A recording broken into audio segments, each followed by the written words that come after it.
Hello everyone, তনয়ার পাকশালাতে সবাইকে স্বাগত জানাই। আজকে একটা ভীষণ মজাদার পিঠে রেসিপি নিয়ে হাজির হয়েছি তোমাদের সামনে। এটার নাম কিন্তু আমরা একটু অন্যরকম দিয়েছি, কারণ পাটিসাপটা দেখতে অন্যরকম হয়, আর এটা কিন্তু পাটিসাপটার মতনই দেখতে, কিন্তু একটু অন্যরকম। তাই মনে হলো বাচ্চা থেকে বড় সবাই যদি এরকম সুন্দর একটা ডিজাইন করে আমরা পাটিসাপটা বানাতে পারি তাহলে কেমন হয়। দেখো কি সুন্দর দেখতে, আর এই ঠান্ডা ঠান্ডা আমেজে এরকম একটা সুন্দর পিঠে সন্ধ্যাবেলায় কিন্তু অসাধারণ এক জলখাবার, তাই নয় কি? তাই আজকের রেসিপি সুন্দরী পাটিসাপটা। দেখো এর জন্য শিলনোড়ায় নিয়ে নিয়েছি কিছু এলাচ, যেটাকে আমরা খুব ভালো করে গুঁড়ো করে রাখবো। এখানে ঈষদুষ্ণ গরম দুধ নিয়ে নিলাম, যার মধ্যে দিয়ে দেবো আমুল স্প্রে। তোমরা চাইলে কিন্তু এরকম 10 টাকা দামের যে আমুলিয়ার প্যাকেট সেটাও দিতে পারো, বা শুধু দুধও দিতে পারো। এটা আমুল স্প্রে দিলে কিন্তু স্বাদটা খুব ভালো আসে এই পাটিসাপটাতে। তো চলো আমরা খুব ভালো করে, দেখো এখানে গুঁড়ো দুধটা দিয়ে দিয়েছি, আর দিয়ে দিলাম এলাচের দানার যে গুঁড়ো সেটা দিয়ে এটাকে খুব ভালো করে এইভাবে নাড়িয়ে নিতে হবে। এবার এই ঈষদুষ্ণ গরম দুধের মধ্যে দিয়ে দিলাম 2 চামচ মতন ঘি। এটা মেল্টেড হয়ে যাবে এই গরম দুধের মধ্যেই। দেখো খুব সুন্দর এখানে গলে গেছে। এবার চলো কাপ মেপে সমস্ত জিনিস আমরা দিয়ে দিই। এখানে 1 কাপ মতন, কফি মাগের 1 কাপ মেপে দিলাম সুজি। এখানে সুজিটা এই দুধের মধ্যে আমরা দিয়ে দেবো। দেখো সম্পূর্ণ সুজিটা আমরা দিয়ে দেবো, দিয়ে কিন্তু খুব ভালো করে এইভাবে নাড়িয়ে নিতে হবে। সুজি এখানে সম্পূর্ণ দুধটা চুষে নিয়ে বেশ ফুলে যাবে, এবং পাটিসাপটাটাও খেতে কিন্তু ভীষণ ভালো হবে। দিলাম পরিমাণ মতন অল্প একটু নুন, দিয়ে আবারও ভালো করে নাড়িয়ে নেব। এবার ওই কাপ মেপেই দিয়ে দেবো 1 কাপ মতন ময়দা। ব্যাস, এর থেকে বেশি কিন্তু আমরা এখানে কোনো মেজারমেন্ট করব না। সমস্ত কিছুই যা যা রেশিও দেবো সবই কাপ মেপেই করব। দেখো দিয়ে আবারও ভালো করে এইভাবে নাড়িয়ে নিতে হবে। দেখো সুন্দর করে এইভাবে নাড়িয়ে নেব। যদি তোমাদের মনে হয় এই সময় আরেকটু দুধের প্রয়োজন আছে বা জলের প্রয়োজন আছে, সেটা তোমরা পরে দিতে পারো। ঢাকা চাপা দিয়ে 10 থেকে 15 মিনিট অপেক্ষা করলাম। দেখো কতটা গাঢ় হয়ে গিয়েছে। এবার এর মধ্যে আমরা দিয়ে দিলাম পরিমাণ মতন জল। দেখো খুব ভালো করে কিন্তু আবারও নাড়িয়ে নিচ্ছি। এখানে চাইলে তোমরা জলের বদলে কিন্তু দুধ ইউজ করতে পারো। দুধটা অবশ্যই নর্মাল টেম্পারেচারে থাকা উচিত। এবার দেখো ওই কাপ মেপেই দিলাম 1 কাপ মতন চালের গুঁড়ো।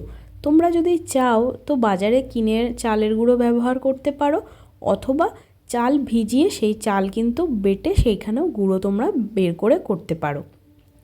এবার দেখো ওই কাপ মেপে দিলাম 1 কাপ মতন চিনি।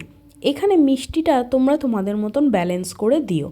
এখানে মা বলে পাটিসাপটাতে খুব বেশি চিনি দিলে কিন্তু মিষ্টি হয়ে যায়, এবং পাটিসাপটা কিন্তু কড়াইতে বা যেটাতেই তোমরা করো চাটুতে তাতে কিন্তু লেগে যায়। দেখো খুব ভালো করে এইভাবে গেঁথে নিয়েছি। এখানে কনসিস্টেন্সি কিন্তু একটু পাতলা থাকবে, খুব বেশি মোটা এবং খুব বেশি পাতলা কিন্তু জলের মতন হবে না। এটা ঢাকা চাপা দিয়ে ততক্ষণে ওয়েট করি। ততক্ষণে দেখো আমরা একটা নারকেল নিয়ে নিয়েছি, যেটাকে ভেঙে নিলাম এবং কুড়িয়ে রেখে নিয়েছিলাম। সেটাকে কড়ার মধ্যে দিয়ে ভালো করে নাড়িয়ে চাড়িয়ে নিতে হবে। তার মধ্যে দিতে হবে, দেখো 2 চামচ মেপে, বড় চামচের 2 চামচ মেপে কিন্তু আমরা এখানে গুড় দিয়েছি। এখানে চামচটা কিন্তু বেশ বড় মাপের। দেখো খুব ভালো করে এইভাবে নাড়িয়ে চাড়িয়ে কিন্তু একটা পুর আমরা বানিয়ে নেব। এই পুরটা ততক্ষণে আমরা দেখো নাড়িয়ে চাড়িয়ে খুব ভালো করে তৈরি করে নিয়েছি। এবার একটা থালার মধ্যে এইভাবে ছড়িয়ে ঠান্ডা হওয়ার জন্য অপেক্ষা করব।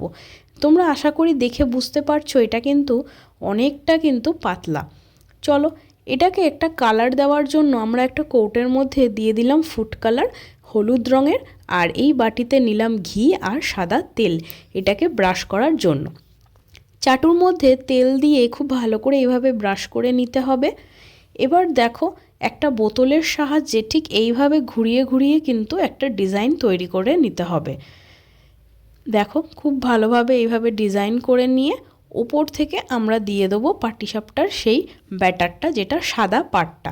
মা ঠাকুমারা আগে কিন্তু এটা 2 রকম কালার করতো, একটা গুড় গুলে আর একটা সাদা। তো এখন যেহেতু বেশিরভাগই বাচ্চারা একটু কালারফুল জিনিস খেতে বেশি পছন্দ করে, সেহেতু এইরকম কালার কিন্তু তোমরা দিয়ে বানাতে পারো। অথবা চকলেট সিরাপও কিন্তু তোমরা গুলে এইভাবে বানাতে পারো। দেখো উল্টে দিলাম, মাঝখানে ভালো করে পুরটা দিয়ে আস্তে আস্তে কিন্তু এইভাবে উল্টে দিতে হবে। তোমরা আশা করি দেখে বুঝতে পারছো যে আমাদের কিন্তু এতটুকুও চাটুতে লেগে যায়নি এবং একটুও কিন্তু ভেঙে যায়নি। চলো এবার তোমাদের একটা গ্লাসের সাহায্যে বানিয়ে দেখাই।